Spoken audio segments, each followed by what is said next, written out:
வணக்கம், நான் Sandhya. Welcome to Thamas kitchen. இந்த டைமில் எங்கே பாரு ஒரே சளி, காய்ச்சல், இருமலாக இருக்கு இல்லைங்க.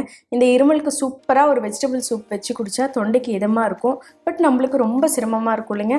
பட் ஈஸியாக எப்படி ஒரு வெஜிடபிள் சூப் வைக்கிறதுன்னு தான் இன்றைக்கி செஞ்சு காமிக்க போகிறேன். வாங்க, ஒரு பேன் வச்சுக்கிறோம். பேன் வச்சுட்டு அடுப்பத்தை வச்சுக்கிறோம். இதில் ஒரே ஒரு க்யூப் பட்டர் எடுத்திருக்கேன். அந்த பட்டரை நம்ம இதில் ஆட் பண்ணிக்கிறோம். பட்டர் நல்லா மெல்ட் ஆனோடனே நம்ம ஒரு 8 to 9 பல் பூண்டை இந்த மாதிரி சாப் பண்ணி வச்சுருக்கோம். இதையும் ஆட் பண்ணிக்கிறோம்.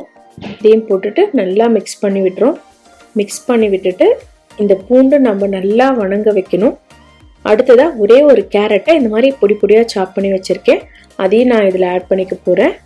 நான் இதில் சொல்லியிருக்க அளவெல்லாம் ஒரு 4 பேர் உள்ள ஃபேமிலிக்கு உண்டான அளவுங்க. சப்போஸ் உங்கள் ஃபேமிலியில் இன்னும் நிறைய பேர் இருந்தால் அதுக்கு தகுந்த மாதிரி நீங்கள் குவான்டிட்டியை இன்க்ரீஸ் பண்ணிக்கலாம். இப்போ கேரட் போட்டுட்டு நம்ம நல்லா மிக்ஸ் பண்ணி விட்டாச்சு. அடுத்ததாக இதில் பீன்ஸ் ஆட் பண்ணிக்க போகிறோம். நான் இதில் ஒரு 5 to 6 பீன்ஸை நல்லா கழுவிட்டு இந்த மாதிரி பொடி பொடியாக சாப் பண்ணி வச்சுருக்கேன். அதையும் இதில் ஆட் பண்ணிவிட்டு நான் பச்சை வாசம் போகிற அளவு நம்ம நல்லா வணக்கி எடுத்துக்க போகிறோம். அடுத்ததாக நம்ம தேவையான அளவு காலிஃப்ளவர் எடுத்து இந்த மாதிரி முழுகிற அளவு தண்ணி ஊற்றிட்டு அதுக்கு எவ்வளோ உப்பு வேணுமோ அந்த அளவு போட்டுட்டு இதை நம்ம நல்லா கொதிக்க வச்சு வடிகட்டி காலிஃப்ளவர் எடுத்துக்கணும். நம்ம எப்போ காலிஃப்ளவரில் எந்த டிஷ்ஷு செஞ்சாலும் இந்த மெத்தட் ஃபாலோ பண்ணணும். அப்போ தான் அதில் இருக்க புழுவெல்லாம் நம்மளுக்கு வெளியே வரும். இப்போ கொதிக்க வச்சு வடிகட்டின காலிஃப்ளவரை நம்ம இந்த மாதிரி பொடி பொடியாக சாப் பண்ணி வச்சுருக்கோம். அதையும் நான் இதில் மிக்ஸ் பண்ணிக்க போகிறேன். மிக்ஸ் பண்ணிவிட்டு பச்சை வாசம் போகிற அளவு நல்லா வணக்கிக்கணும். ஒரு 1 or 2 minutes நல்லா வணங்கினதுக்கப்புறமா இதில் நம்ம உப்பு ஆட் பண்ணிக்க போகிறோம். இதுக்கு ஒரு 1/2 டீஸ்பூன்லேருந்து 3/4 டீஸ்பூன் அளவு உப்பு பிடிக்கும். அதையும் போட்டுட்டு நம்ம நல்லா மிக்ஸ் பண்ணி விட்டுறோம். மிக்ஸ் பண்ணினதுக்கு அப்புறமா நம்ம இதில் தண்ணி ஆட் பண்ணிக்க போகிறோம். இதுக்கு ஒரு 3/4 லிட்டரு பக்கமாக தண்ணி பிடிக்குங்க. அதனால் நான் இதில் ஒரு 3/4 லிட்டரு தண்ணி ஆட் பண்ணிக்கிறேன். தண்ணி ஆட் பண்ணிவிட்டு இதை நம்ம நல்லா ஒரு 15 மினிட்ஸ்க்கு அப்படியே விட்டுற போகிறோம். இப்போ பாருங்கள், தண்ணி ஆட் பண்ணியாச்சு, வெஜிடபிள்ஸ் எல்லாம் போட்டாச்சு, உப்பும் தேவையான அளவு போட்டாச்சு. அவ்வளோதான், இதுக்கு வேறு எதுவுமே இல்லை. இதை நம்ம ஒரு 15 நிமிஷத்துக்கு அப்படியே கொதிக்க வைக்க போகிறோம். அப்போ தான் அந்த வெஜிடபிள்ஸோட எசன்ஸ் எல்லாம் அதில் நல்லா இறங்கும். இது ஒரு 15 நிமிஷத்துக்கு அப்படியே மீடியம் ஃப்ளேமில் நம்ம இதை கொதிக்க வைக்க போகிறோம். ஒரு 15 மினிட்ஸ்க்கு அப்புறம் பார்த்திங்கன்னா இந்த மாதிரி தண்ணி பாருங்கள் எவ்வளோ சுண்டிருச்சு. நம்ம ஒரு 3/4 லிட்டர் ஊற்றுனது இப்போ 1/2 லிட்டர் தான் இருக்கும் தண்ணி.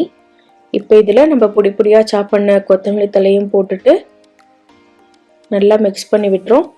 மிக்ஸ் பண்ணி விட்டுட்டு இதில் நம்ம இப்போ மிளகுத்தூள் ஆட் பண்ணிக்க போகிறோம். இதுக்கு ஒரு 1 டீஸ்பூன்லேருந்து 1.5 டீஸ்பூன் அளவு மிளகுத்தூள் ஆட் பண்ணிக்கிறோம். மிளகுத்தூள் ஆட் பண்ணிவிட்டு நல்லா மிக்ஸ் பண்ணி விட்டுற போகிறோம். இதை மிளகுத்தூள் போட்டுட்டு நம்ம இதை நல்லா மிக்ஸ் பண்ணி விட்டுறோம்.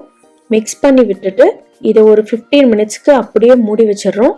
ஏன்னா நம்ம இதில் வேறு எந்த ஃப்ளேவர்ஸும் ஆட் பண்ணுறதில்ல, ஒன்லி மிளகுத்தூள் மட்டும்தான் ஆட் பண்ணுறதுனால இதோட எசன்ஸ் நல்லா அப்போ தான் அதில் இறங்கும். அதனால் இதை மிளகுத்தூள் போட்டுட்டு ஒரு 15 நிமிஷத்துக்கு இதை டிஸ்டர்ப் பண்ணாதீங்க.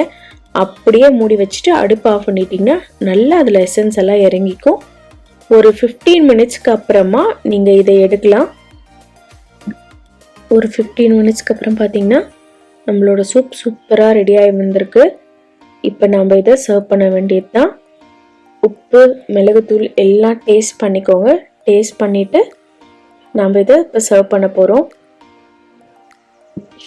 குழந்தைங்கள்லேருந்து பெரியவங்க வரைக்கும் எல்லாருமே இந்த சூப்பை ரொம்ப விரும்பி குடிப்பாங்க.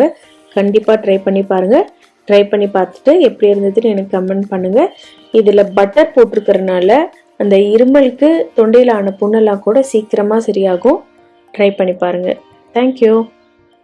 எவ்வளோ ஈஸியாக இருக்குல்ல இந்த சூப் செய்கிறதுக்கு. இது ரொம்ப ஹெல்த்திங்க. ஏன்னா எல்லா வெஜிடபிள்ஸும் கொஞ்சம் கூட வேஸ்ட் ஆகாத குழந்தைங்க சாப்பிட்ருவாங்க. ஏன்னா அந்தளவு நல்லா வெந்திருக்கும். அதே டைமில் தொண்டைக்கு ரொம்ப இதமாக இருக்கும். ட்ரை பண்ணி பார்த்துட்டு எப்படி இருக்குன்னு எனக்கு கமெண்ட் பண்ணுங்கள். நன்றி. இந்த வீடியோ பிடிச்சிருந்துச்சின்னா லைக் பண்ணுங்கள், ஷேர் பண்ணுங்கள். மறக்காமல் நம்ம சேனல் தமஸ் கிச்சனை சப்ஸ்கிரைப் பண்ணுங்கள்.